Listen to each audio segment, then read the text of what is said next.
Hello. मैं doctor Rajnarayan व्यास, associate professor philosophy, government डूंगर college Bikaner. साथियों, आपके पाठ्यक्रम में फिलोसफी ऑफ हिस्ट्री के पेपर में दो पुस्तकें हैं जिनका आपको अध्ययन करना है। एक है व्हाट इज हिस्ट्री, जिसका हिंदी अनुवाद इतिहास क्या है। एडवर्ड हेलेट कार, जो प्रोफेसर रहे हैं कैम्ब्रिज में भी, ऑक्सफोर्ड में भी, और कई सारे शोध पत्र इन्होंने प्रकाशित करवाए हैं। पॉलिटिकल साइंस और हिस्ट्री दोनों पर इनका अच्छा कमांड है और popularly professor E H car के नाम से जाने जाते हैं। और दूसरी एक पुस्तक है जिस पर भी बात करेंगे हम, वो है कार्ल पॉपर, जो एक समाज वैज्ञानिक हैं, उनकी पॉवर्टी ऑफ हिस्टोरिसिज्म, यानी ऐतिहासिकतावाद की पुअरता या निर्धनता, पॉवर्टी, दुर्बलता। और आज हम बात करने वाले हैं प्रोफेसर ई एच कार की। इतिहास शब्द से जो बात सामने आती है, इतिहास, इनकी संधि से इतिहास बना है, जिसका अर्थ होता है ऐसा ही हुआ था। लेकिन मुद्दा विवादास्पद है कि ऐसा ही हुआ था ये कैसे तय करें। और इतिहासकारों में इसको लेकर प्रायः दो मत पाए जाते हैं, क्योंकि इतिहास में जो कुछ हुआ वो तो अतीत का हिस्सा बन चुका है। उसको प्रमाणीकरण करना, उसका सत्यापन करना कि वास्तव में वैसा ही हुआ था जैसा कोई विशेष इतिहासकार प्रदर्शित कर रहा है, इसको तय करना बड़ा मुश्किल हो जाता है।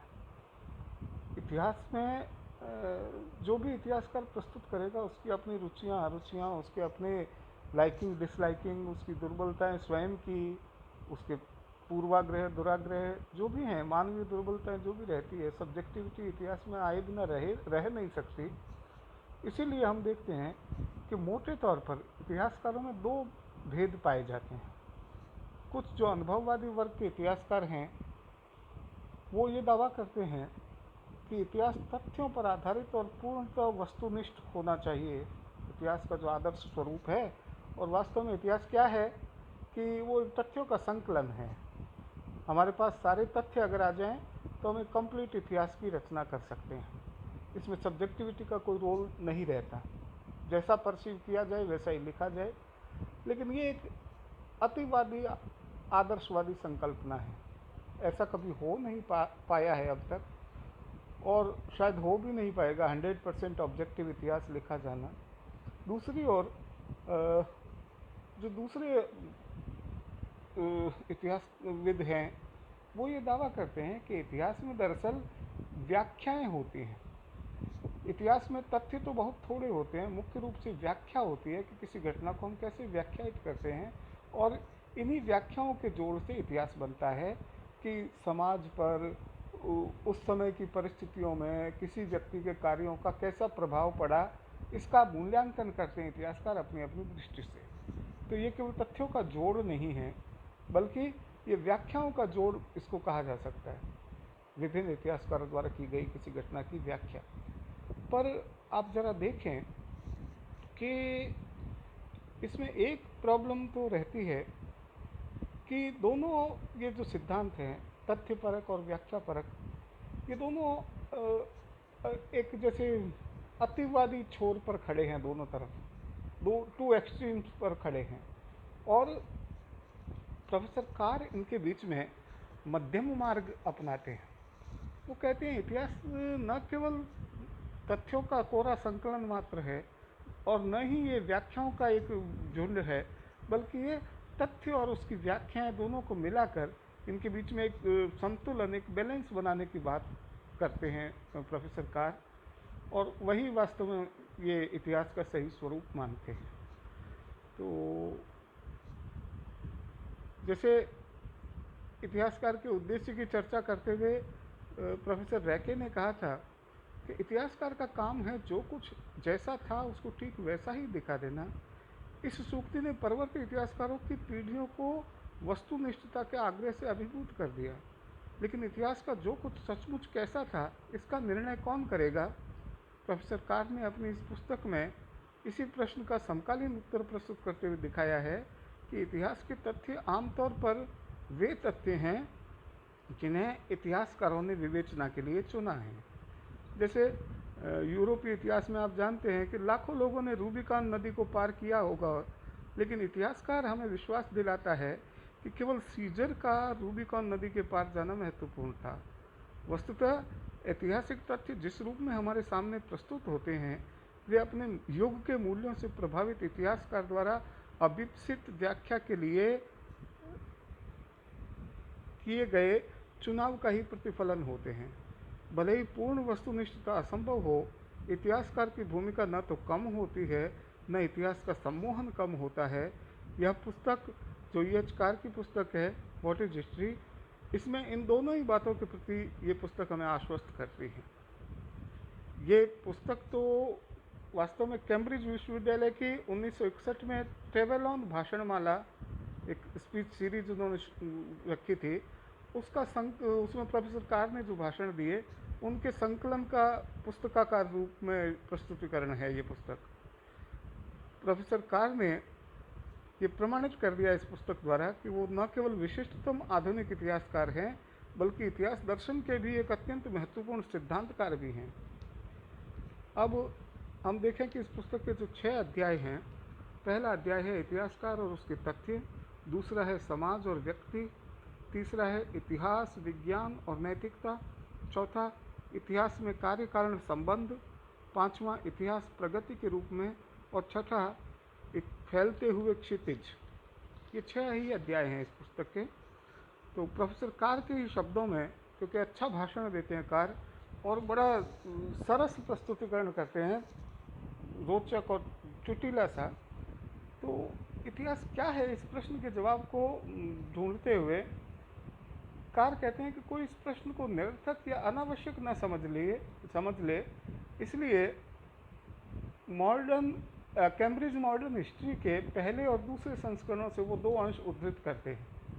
कैम्ब्रिज यूनिवर्सिटी प्रेस सिंडिकेट के सदस्यों के समक्ष अक्टूबर 1896 में अपनी रिपोर्ट प्रस्तुत करते हुए एक्टन ने जिस पुस्तक के संपादन का भार स्वीकार किया था उसके बारे में वो कहते हैं, एक्टन कहते हैं कि 19वीं शताब्दी में हमें ज्ञान की जो संपूर्णता दी है उसको बहुसंख्यक पाठकों के लिए लाभदायक बनाने का हमको ये अद्वितीय अवसर मिला है। श्रम के न्यायपूर्ण बंटवारे से हम इसे संपन्न करने में सफल होंगे। हम हर पाठक के लिए अंतर्राष्ट्रीय शोध के परिपक्व परिणाम तथा सभी दस्तावेज सुलभ कर सकेंगे। हम अपनी पीढ़ी में अंतिम इतिहास नहीं लिख सकते, लेकिन हम परंपरागत इतिहास को रद्द कर सकते हैं और इन दोनों के बीच प्रगति के उस बिंदु को दिखा सकते हैं जहां हम पहुंचे हैं। सभी सूचनाएं हमारी मुट्ठी में हैं और हर समस्या समाधान के लिए पक चुकी हैं। तो इससे ये ध्वनित होता है एक्टन के इन शब्दों से कि जैसे सारे तथ्य लगभग जुटा लिए गए हैं और एक कंप्लीट इतिहास, हम पूरा वस्तुनिष्ठ इतिहास लिखने के बस बहुत करीब ही पहुंच चुके हैं। लेकिन कार फिर जिक्र करते हैं कि लगभग 60 साल बाद इसी कैम्ब्रिज मॉडर्न हिस्ट्री के सेकंड जो एडिशन निकला, द्वितीय संस्करण, उसकी भूमिका में वही एक्टन और उनके सहयोगियों के इस विश्वास पर कि एक दिन अंतिम इतिहास लिखा जाना संभव होगा, इस पर टिप्पणी करते हुए प्रोफेसर सर जॉर्ज क्लार्क ने लिखा कि बाद की पीढ़ी के इतिहासकार इस तरह की किसी संभावना की आशा नहीं रखते। उन्हें उम्मीद है कि उनकी कृतियों को पीछे छोड़ जाने वाली कृतियां बार बार लिखी जाएंगी। वे मानते हैं कि अतीत का ज्ञान उन्हें एक या अधिक मानव मस्तिष्कों के माध्यम से प्राप्त हुआ है, उनके द्वारा समायोजित है और इसलिए उनमें इस तरह के अवैयक्तिक तथा आधारभूत अणु नहीं हो सकते जो बदले न जा सकें। यह खोज सीमातीत लगती है और कुछ धैर्यहीन विद्वान संशयवाद से ग्रस्त हो जाते हैं कि चूँकि सभी ऐतिहासिक अवधारणाएं व्यक्तियों तथा दृष्टिकोणों के माध्यम से बनती है, इसलिए उनमें कोई गुणात्मक अंतर नहीं होता और वस्तुगत ऐतिहासिक सत्य जैसी कोई चीज़ नहीं होती। अब आप देखिए, एक तरफ एक्टन का वो दृष्टिकोण जो कैम्ब्रिज हिस्ट्री के पहले एडिशन में झलकता था कि बस हम सारे तथ्य जुटा चुके हैं और फाइनल इतिहास लिखने के बहुत करीब ही हैं, जबकि दूसरी ओर प्रोफेसर क्लार्क दूसरी एडिशन में लिखते हैं लगभग 60 साल बाद कि ऐसा संभव प्रतीत नहीं होता और संभावनाएं खुलती चली जाएंगी, नई नई अवधारणाएं सामने आती जाएंगी, इतिहास का पुनर्लेखन, बार बार लेखन होता रहेगा, जैसे जैसे युग की अपेक्षाएं बदलेगी, इतिहासकार के दृष्टिकोण भी बदलेंगे, और नए इतिहासकार जो आएंगे वो नए ढंग से इतिहास की व्याख्या करेंगे।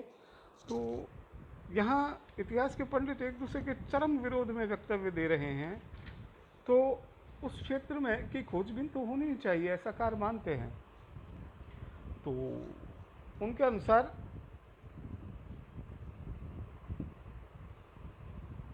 इतिहास की ये पड़ताल, इतिहास की प्रकृति की ये खोजने की हमारी जो दृष्टि है वो हमें एक बृहत्तर क्षेत्र में ले जा सकती है। एक्टन और जॉर्ज क्लार्क के विचारों में जो विरोध है वो उन दो वक्तव्यों के बीच की अवधि में समाज संबंधी हमारे दृष्टिकोण के बदलाव का प्रतिबिंब है। एक्टन के विचारों में उत्तर विक्टोरिया काल का निश्चयात्मक विश्वास तथा परिष्कृत आत्मविश्वास बोल रहा है, तो सर जॉर्ज क्लार्क बीट पीढ़ी के संशयवाद और उद्विग्नता को व्यक्त कर रहे हैं। इतिहास क्या है, जब हम इस प्रश्न का उत्तर देने की कोशिश करते हैं तब जाने अनजाने समय में अपनी अवस्थिति को प्रतिध्वनित करते हैं, और हमारा उत्तर उस बृहत्तर प्रश्न का एक भाग होता है कि जिस समाज में हम रहते हैं उसके बारे में हम क्या सोचते हैं। कार कहते हैं कि 19वीं दृष्टि तथ्यों की दृष्टि से महान थी 19वीं शताब्दी, और मिस्टर ग्रैंडग्रीन ने हार्ड टाइम्स में लिखा था, मुझे तथ्य चाहिए, जीवन में हमें सिर्फ तथ्यों की आवश्यकता है। 19वीं शताब्दी के खासतौर से प्रारंभिक इतिहासकार तो उनसे सहमत भी थे, लेकिन चौथे दशक में जब रैंक ने इतिहास को उपदेशात्मक बनाने के विरोध में कहा था कि इतिहासकार का दायित्व इतिहास को सिर्फ उस रूप में दिखाना है जैसा कि वह सचमुच था, तो उनकी यह उक्ति बहुत लोकप्रिय हुई थी। हालांकि उसके बाद में जर्मनी, ब्रिटेन और फ्रांस के इतिहासकारों की लगभग तीन पीढ़ियां इस करामाती कहावत को मंत्र की तरह दोहराते हुए इतिहास लेखन में जुट गईं। अन्य मंत्रों की तरह इस मंत्र का जाप वे केवल इसलिए कर रहे थे कि उन्हें खुद सोचने के कठिन काम से मुक्ति मिल जाए। इतिहास एक विज्ञान है, इस दावे को साबित करने की उत्सुकता में प्रत्यक्षवादियों ने इस तथ्य संप्रदाय को अपना समर्थन दिया। उनका कहना था कि पहले तथ्यों की जांच करो और फिर उनसे अपने नतीजे निकालो। ग्रेट ब्रिटेन में इतिहास का यह दृष्टिकोण जॉन लॉक से बर्ट्रैंड रसेल तक की अनुभववादी मुख्य दार्शनिक विचारधाराओं से पूरी तरह मेल खाता था। ज्ञान का अनुभववादी सिद्धांत विषय और वस्तु को पूर्णतया विच्छिन्न मानता है। इंद्रियों के अनुभव की तरह तथ्य अध्ययन करने वाले पर बाहर से प्रभाव डालते हैं और ये तथ्य उसकी चेतना से स्वतंत्र होते हैं। इन्हें ग्रहण करने की प्रतिक्रिया निष्क्रिय होती है। आंकड़ों को प्राप्त करके वह उनके आधार पर सक्रिय होता है। अनुभववादी संप्रदाय के इतिहासकारों द्वारा लिखी एक अच्छी मगर सोद्देश्य पुस्तक ऑक्सफोर्ड शॉर्टर इंग्लिश डिक्शनरी में इन दोनों प्रतिक्रियाओं के अंतर को स्पष्ट किया गया है। उसमें तथ्य की परिभाषा दी गई है कि अनुभव के वे आंकड़े जो निष्कर्ष से भिन्न होते हैं। इसे हम इतिहास का सामान्य दृष्टिकोण कह सकते हैं। इतिहास में हमें जांचे परखे तथ्यों का एक संग्रहित रूप मिलता है। इतिहासकार को ये तथ्य दस्तावेजों, हस्तलेखों आदि से मिलते हैं। ये सब तथ्य मछुआरे की पटिया पर पड़ी मछलियों की तरह होते हैं। इतिहासकार उन्हें इकट्ठा करता है, घर ले जाता है, पकाता है और अपनी पसंद की शैली में परोस देता है। एक्टन ने तथ्यों को बिना नमक मिर्च के परोस दिया था क्योंकि उनकी रुचि सादी थी। पहले कैम्ब्रिज मॉडर्न हिस्ट्री के सहयोगी लेखकों को हिदायतें देते हुए उसने लिखा था, हमारा वाटरलू ऐसा होगा कि जिसमें फ्रांसीसी, अंग्रेज, जर्मन और डेनमार्क वासी सभी संतुष्ट हों। लेखकों की सूची देखे बिना कोई यह न बता सके कि ऑक्सफोर्ड के बिशप ने कलम कहाँ रोकी और उसके बाद केयर बैर्न ने कलम उठाई या गास्केट ने, लीबरमॉन या हैरिसन ने। तो इस प्रकार वो कहते हैं बिल्कुल ऑब्जेक्टिव, वो व्यक्ति के अपने जो है रुचियाँ अरुचियाँ उसमें रिफ्लेक्ट ही ना हो इतिहास में, ऐसा वस्तुनिष्ठ इतिहास लिखा जाए। सर जॉर्ज क्लॉक ने भी इतिहास में तथ्यों की गुठली से चारों ओर के विवादास्पद व्याख्या के गूदे को अलग माना है। हालांकि एक्टन के ऐतिहासिक दृष्टिकोण की उन्होंने आलोचना की है। ये उदाहरण देते हुए वे इस तथ्य को भी भूल गए कि गुठली से कहीं ज़्यादा काम का बाहरी गूदा होता है। पहले सीधे तथ्य को अपनाइए, फिर उसकी व्याख्या के दलदल में कूद पड़िए। यही है अनुभववादी तथा सामान्य ज्ञान संप्रदाय के इतिहासकारों का अंतिम ज्ञान। इससे मुझे उस महान उदारवादी पत्रकार पीसी स्कॉट की वो प्रसिद्ध उक्ति याद आ रही है कि तथ्य पवित्र है पर मंतव्यों पर कोई बंधन नहीं। तो इस प्रकार देखते हैं कि कार अपनी किताब की शुरुआत में ही एक ऐसी डिबेट में कूद पड़ते हैं और उसके बीच में मध्यम मार्ग को अपनाने की तरफ आगे बढ़ते हैं, जिसमें एक तरफ केवल तथ्य को महत्व देने वाले इतिहासकार हैं और दूसरी तरफ केवल व्याख्याओं को अधिमान्यता देने वाले इतिहासकार। आगे अगले जब भी अवसर मिलेगा हम इस पर और आगे बात करेंगे कि कार आखिर इस बहस को कहाँ तक, किस दिशा में आगे मोड़ते हैं, कहाँ तक ले जाते हैं। धन्यवाद।